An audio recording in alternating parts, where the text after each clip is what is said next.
Hi, Mr. Science here. Hurricane Dorian just missed us and hit the Bahamas, but it's hurricane season, so there's always another storm on the way. We're going to show you how to get prepared the right way. We're going to be covering several areas of getting ready for the hurricane or the hurricane season. Hurricane season starts in May, late May, early June, and goes all the way through November. So there's always more storms on the way. We want to be ready for them by getting our supplies early, limiting the debris in your yard that becomes flying missiles, and hardening infrastructure so your home is a fortress. All right, we've got a checklist here of things we're going to have during the storm to get us through this difficult time. So you want to do this early. May, June, that's when the hurricane season starts. That's the time to get these supplies ready. You can get some of them later, but if you're waiting till the very last minute, everybody's going to be emptying the store shelves and you won't be able to get what you need. So get this stuff early, find a place in your house to keep it, a shelf, a trunk, a cabinet, somewhere, a bucket, where you say this is where we keep our supplies for later. Some of the stuff is perishable, so that stuff you kind of hang on to the end to get, but a lot of stuff you can get ahead of time.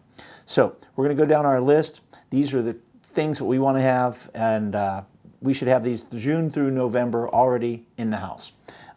Food and water, that's kind of a basic. While I'm doing my hurricane prep, I go through a lot of sports drinks. These tough plastic bottles are great for saving and then filling up with water so that we can stick the ice that we freeze all over the inside of the refrigerator and the ice of the freezer. So the freezer should have no air in it, no air at all ice inside. Air is not going to keep your food cold, but ice will. So we want to have plenty of this stuff in the freezer, and we can drink it as it melts. These kinds of water jugs are okay, but they are not very good for freezing, and if you drop them, they can break. If you have an old 2-liter bottle, those have a tougher plastic, and those will hold your water good too. So this is better than nothing, but it's not the very best. If you get dried meat to give you protein and stuff like that, beef jerky, smoked sausages, that kind of thing, that can keep for quite a long time.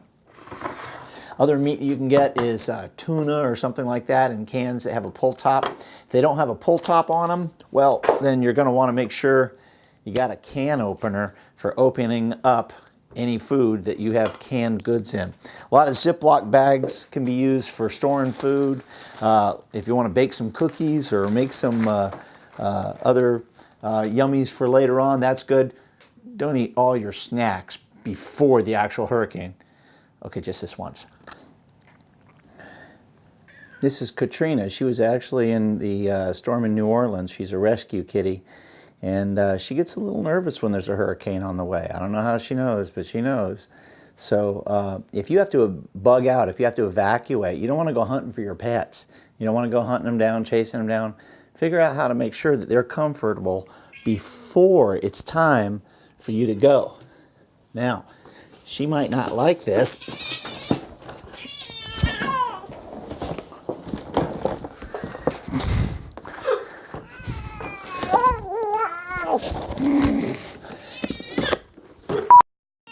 Yeah, I don't feel happy about this either.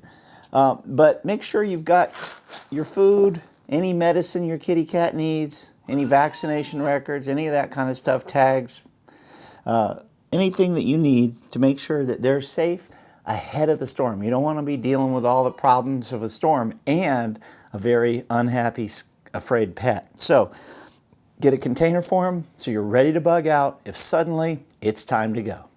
Food and water and other supplies are very important, but there's something that you just can't live without in tough situations, and that's medical care. If you have medicines that you need to take for a disease that you have those stored ahead of time and have them safe in a Ziploc bag or a jar.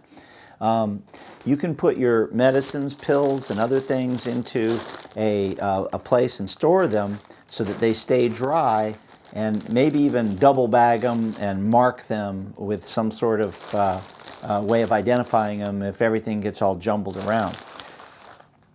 Something that sometimes gets forgotten is mosquito repellent. So if your windows are open to be cool because your air conditioner's off because there's no power and stuff, you might want to have something like that.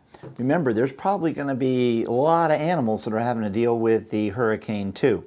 A good first aid kit is the kind of thing that you might need if you get bit or cut or bruised or break a bone and you can't get an emergency services evac or rescue, such as an ambulance coming to get you.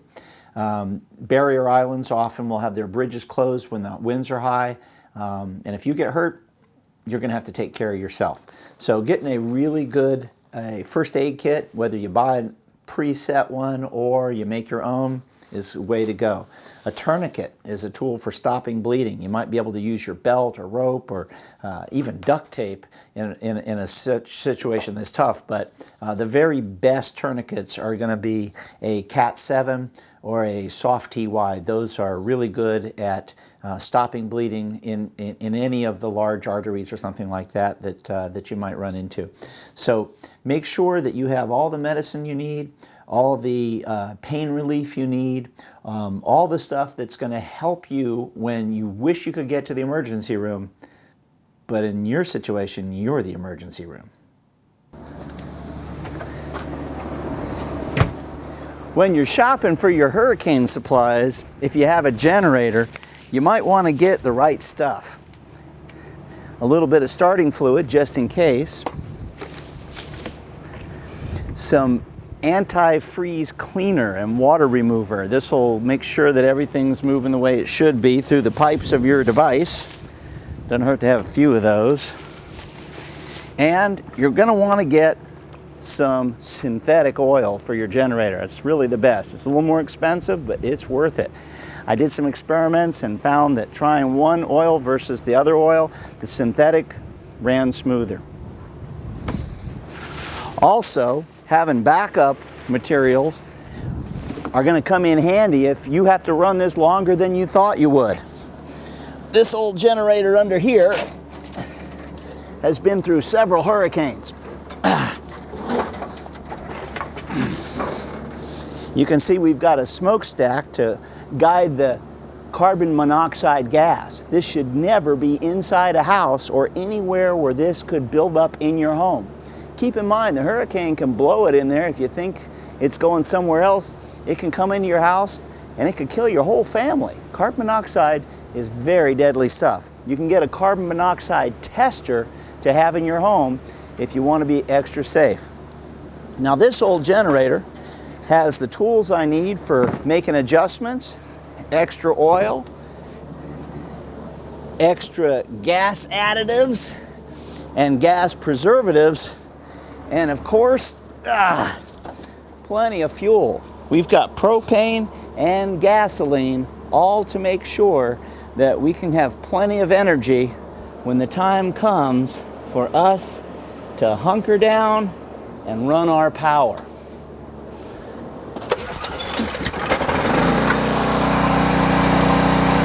Gasoline is not just for your electric generator right before or during the storm. It can also be stored for later, and you might need it for days or weeks after the storm. In fact, if you come back after evacuating, you might find that there's no gasoline available at the gas stations or all the pumps are down.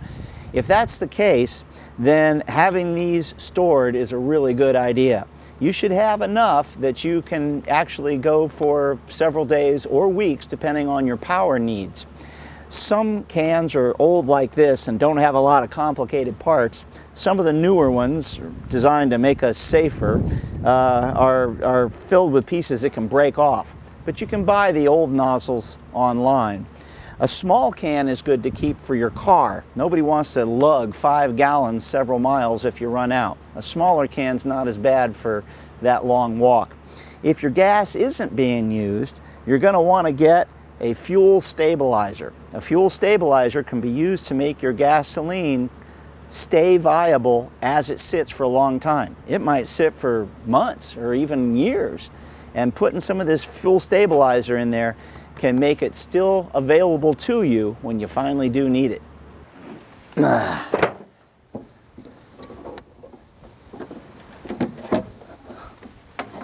If you don't have a generator, you can get an inverter that will power certain objects. Large inverters can power a refrigerator or a small air conditioner, and small inverters can recharge your phone or run a fan or a light, or even a television so you can keep up with the news.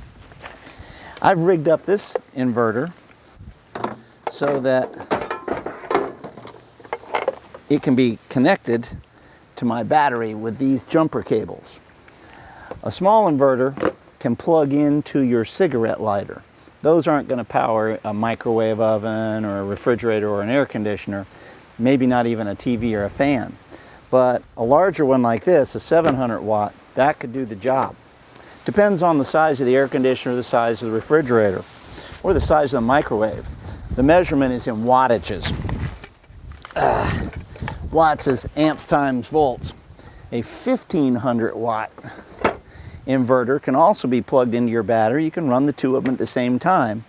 And these can provide electric power by simply plugging into one of these outlets on the back of the device and flipping it on.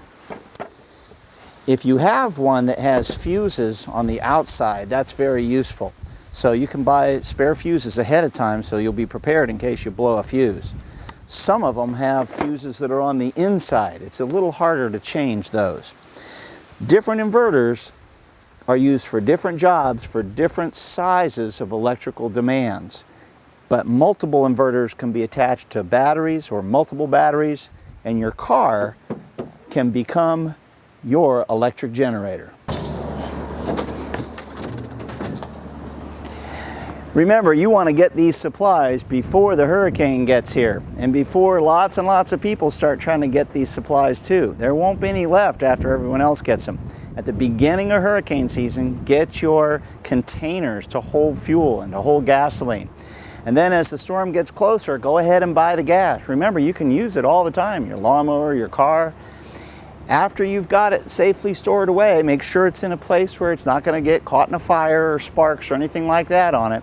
But just remember that when there's a tropical storm, hundreds of people are going to go shopping for supplies.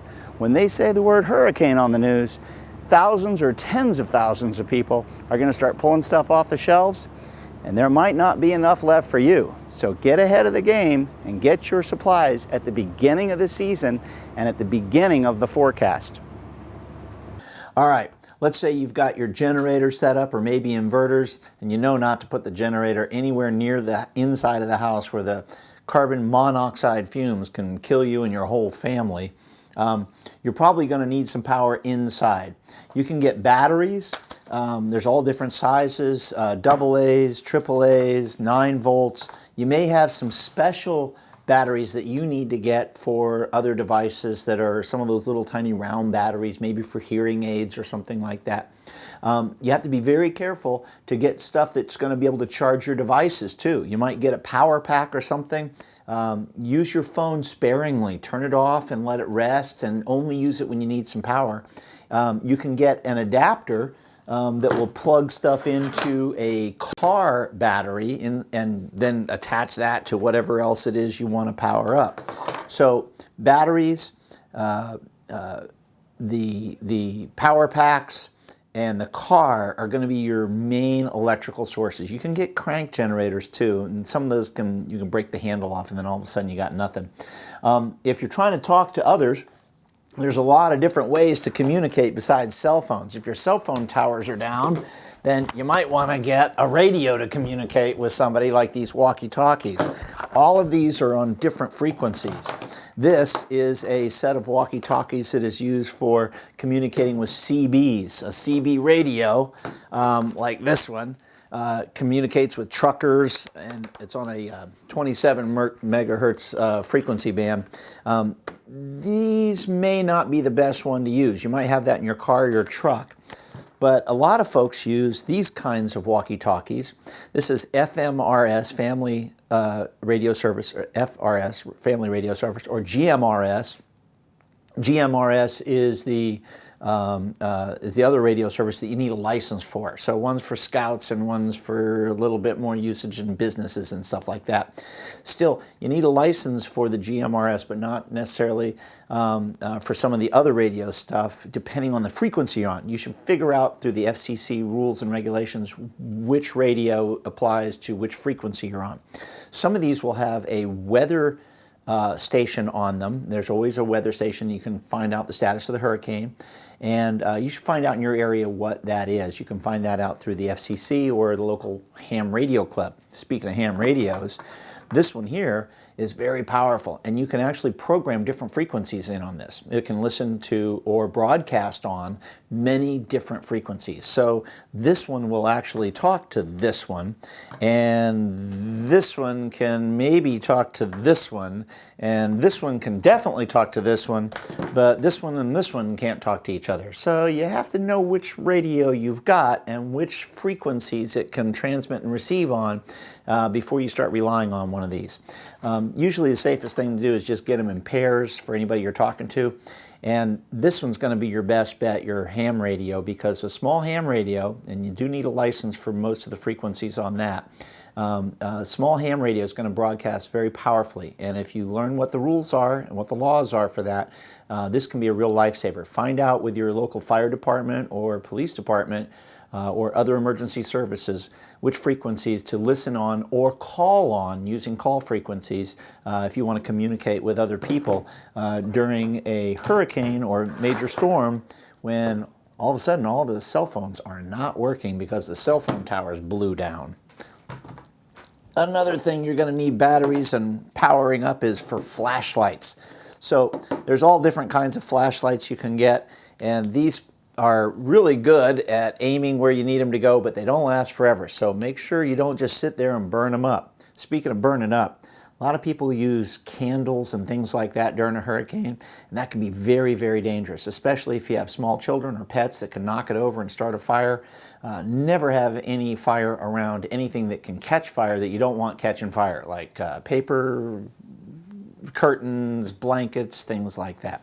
So flashlights and cell phones and radios and all these things use a lot of electricity, and you're going to want some batteries for that. When you're preparing your home or repairing your home, sometimes the storms cause enough damage you got to fix it during the storm. But if you're preparing the home, you want to make sure that you've got everything you need for taking care of the stuff you're doing. Tape for sealing up doors and locks and holding things together. Different kinds of tape for doing different kinds of jobs. When you're working in the yard, using repellent to make sure that you're keeping the bugs off of you. And believe it or not, these glue sticks, even when there's no power, are a great tool for fixing, let's say, your glasses break or something. You can just heat one of these up with a candle or with a campfire, and you don't need to have a hot glue gun to fix something using glue sticks. It's a wax that can be melted and used to hold things together. There might be some critters trying to get into your house. You think it's a good shelter, so do they. So having a can of spray that you can put around the house to keep the critters from coming in will keep you from having roaches and other stuff. You might have some snakes trying to get in or frogs trying to get in. You got to watch out for all of that. If you do have a problem with that, you might want to get some traps and set those around. Make sure mice and rats and things like that aren't deciding to come and hunker down with you during the storm. If you have to get out in the storm and you have the tools that you need to do the job, you won't be able to use those tools if you hurt your hands or your eyes get like something that blinds you. So having a good pair of goggles is a great way to protect your eyes if you're walking around in a high wind, which is not advisable. But if you have to, let's say there's a hole in the roof or there's a window that needs to be sealed that's been breached, wearing gloves and wearing goggles can make sure that all your other tools are useful to you. Without your hands and your eyes, how are you going to use your hammer? Well, let's say the storm is blowing hard outside and you're trapped. Maybe hours and hours and hours waiting for this thing to pass. Well, if you're tired from setting up, you're probably going to get a good nap about then, but it might be hard to sleep if you're worried about your condition. So the other thing that happens is after the storm, a lot of times there's no power and there's nobody coming around, and you're just bored. So it's good to have a lot of creature comforts. So we're going to go over a few here. Having a bunch of games instead of the ones on your phone. Don't wear out your phone battery, but play a game of cards or checkers or something like that. Also, good creature comfort is to have a fan. If you've got a generator or if you've got an inverter that's giving you power or battery pack or something like that, sometimes you can run a fan, and that can really make you a lot more comfortable to have something blowing cool air over you when it gets hot and muggy after a hurricane. Simple thing to have, a light read that you can enjoy, such as the Integrated Model of Self-Confidence, Defining and Operationalizing Self-Confidence in Organizational Settings by Kelsey Perkins. Have a book so you can read. And this is the best tip of all. A water mattress. A pool floaty inflatable water mattress. Why? If you fill this up with water, and you might need to break a pen, a ballpoint pen, and use the tube to force open the valve and shove water in there. But if you fill this up with water, you've got a water bed. You can actually use these camping too, but when you lay on a water bed, usually you have to have a heater or you will get really cold. If the air conditioning's out, if the power's out, and you need to cool down on a really hot, muggy day or a muggy night, nothing's better than laying on a pool mattress full of water because it will chill you to the bone. You're welcome. Air conditioner's out, this will cool you down. There's all kinds of things in your yard that a windstorm can use to throw at you or your house or your car. You've got to make sure that all of this stuff gets picked up and put away before the storm gets here. Chairs, branches, pieces of your fence can all come flying at you at over 100 miles an hour during a storm. So all of this has to get put away. You want to pick up all the loose leaves and branches and other debris that can go flying that's in your yard. Stuff like this, and these all become missiles during a windstorm.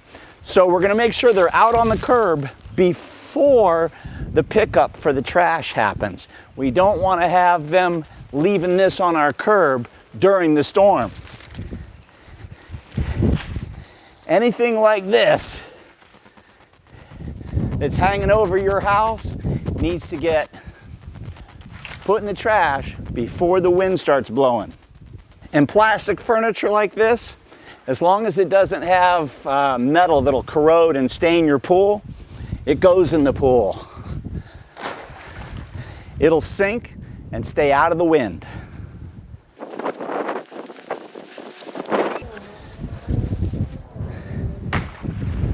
Should have been closer to the pool. Your canoe or your boat, if you haven't got a place to put it, fill it with water.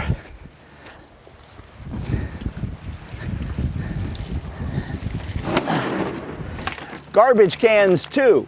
As long as there's lots of weight in it, it'll stay put. But you might want to put a little chlorine or something in there, a little bleach. Make sure that it doesn't turn into some sort of mosquito nest after the hurricane. It might be sitting there for quite a while.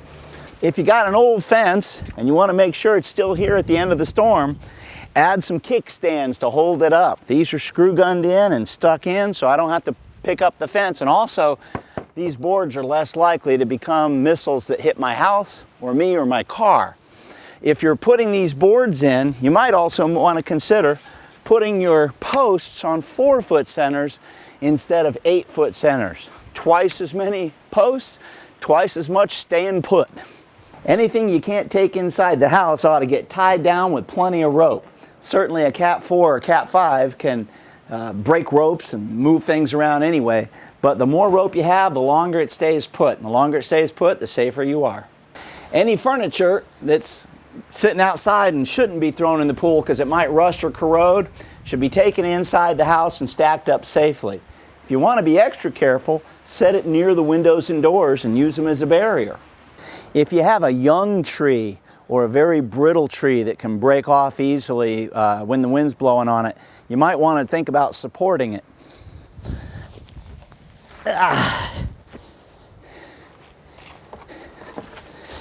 course, we don't want these to be flying through the air either, so dig a hole and sink it in, stake it down, and then tie this off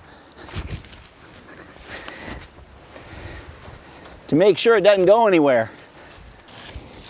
If you've got some potted plants outside that could become cannonballs during a windstorm, you might want to bring them inside as well. Now that we've got all the stuff in the yard out of the way that might come flying at us during a windstorm, it's time to start hardening the house, making sure our infrastructure is solid so the house itself can withstand impacts. There's all different kinds of windows and doors. Some of them, like these old windows, are very thin and sensitive. It'd be easy to break this glass with just a small stone or a flying piece of wood or something. Very sensitive. Other windows are a little bit more sturdy. These are hurricane-rated impact windows, and they are designed to take a beating. If you don't have these, you're probably going to want to board up.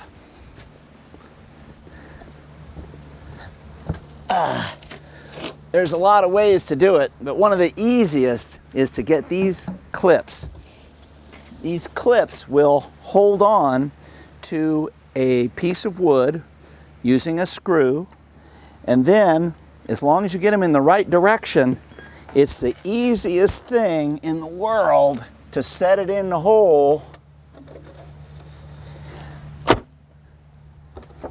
and now it's ready for a windstorm. It's kind of hard to get these out later on. You gotta undo these piece by piece all the way around until it's loose. Sometimes you can even bolt these on. If you're using bolts or screws, when you go to fasten this up here, you can also put brackets and drill holes into wood or concrete, but make sure that you're using a screw that doesn't have a specialized tip that you might not be able to use during the storm. I like to use a good old Phillips head if I have to, or something that has a hex head on it that I can get a wrench on. These are Tapcons, and they are just the right size for some of the jobs I do. Sometimes I want it to go deep in the concrete, sometimes I don't. These will also work with wood. This is a deck screw. It's a little sturdier than some other screws. So depending on what hardware you need for the wall you have, there's a lot of ways to make your boards. Also, you might want to write down which boards go where. This is the bedroom, west side, upstairs. Other panels you can use for some applications can be polycarbonate or metal. These metal ones actually snap together so you can build a larger size if you need to. If you're putting these up and you have a problem such as a windowsill, instead of putting it up like this, you can put it up like that. Then just find out, oh, I got it backwards. I gotta flip that around. There we go. Get your helper to mark this in place. Put a marker or a pen or pencil mark here, here, here, and here. Then drill those holes out. You can use either a screw like the Tapcons I showed you, or you can have a stud that comes out that uses a nut or a wing nut to go on. Then stack these up as you need to protect. It's getting windy and the storm's on the way. There's a lot of things you can do to prepare your roof before a hurricane or a tropical storm. So before you climb up, you're probably going to want to tie off any ladder that you use so it doesn't blow over. You don't want to get stranded up there. Ask me how I know. You're probably also going to want to take down your TV antenna or your satellite dish, or if you have any radio antennas or, I don't know, Christmas decorations you left up there. It's time to get them down before the storm. Depending on the kind of roof you have, you may have metal or shingles or some other kind of roof. This one's shingles. You may have some parts that need to be reinforced. A way to reinforce a shingle roof is to get tar that can be put into a caulking gun. This is wet or dry tar. You could actually apply it when it was raining even, but I wouldn't do that. But if you don't have that, you can actually use a glue gun. I did some experiments and found out that the glues sort of act like tar. I let some sit on the roof for about a year to see what it would do. And I also sealed along these edges on what's called the drip line. And you'll see that these shingles are not going anywhere. Now, shingle roofs have to breathe. We want to let some air out from underneath there so that we don't have water build up. And it can breathe from some other areas right up in here. But the wind, if it gets underneath this, can pick this up and peel off the shingles. If you lose one shingle down by the drip line, it will act like a zipper and move up the roof, taking out 2, then 4, then so on. And at the top of the roof, you could lose a lot of shingles if you just lost one at the bottom of the roof.